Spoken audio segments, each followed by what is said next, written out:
Le prime de Plus belle la vie diffusé mardi soir sur France 3 a lancé le coup d'envoi de la saison estivale.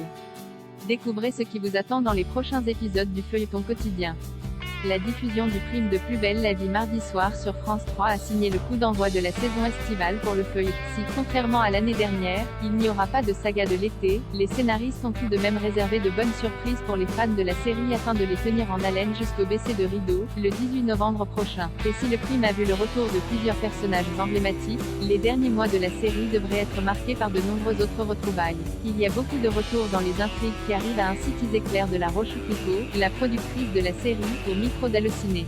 Le prime retrouvailles a également été annonciateur du prochain fil rouge du feuilleton puisque dans les dernières minutes, Luna, Gabriel, Baptiste et les autres voient au loin un feu de forêt ravageant les environs. Ce dernier sera en effet au cœur des intrigues jusqu'à la fin de l'été puisqu'il va se lancer sur la piste d'un pyromane avec l'aide de Justine, avec qui il avait eu une brève histoire lors de sa formation de pompier. Ces retrouvailles vont d'ailleurs avoir de lourdes conséquences sur la relation entre Baptiste et Emma, qui vont s'éloigner peu à peu.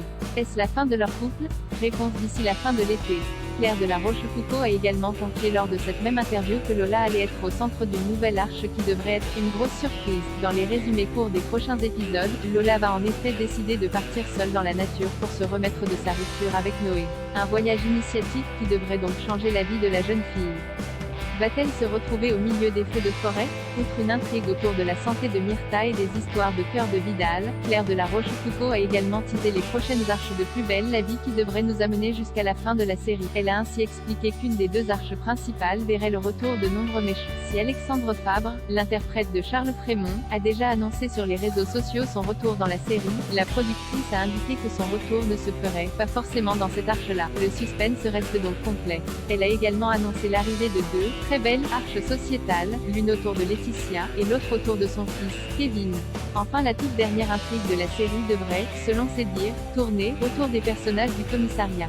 Un programme chargé qui permettra aux fans de la série, mais aussi aux acteurs de faire leurs adieux à Plus belle la vie, qui tirera sa révérence le 18 novembre prochain sur France 3. Propos recueillis par Jérémy Dunant dans le cadre du Festival de télévision de Monte-Carlo.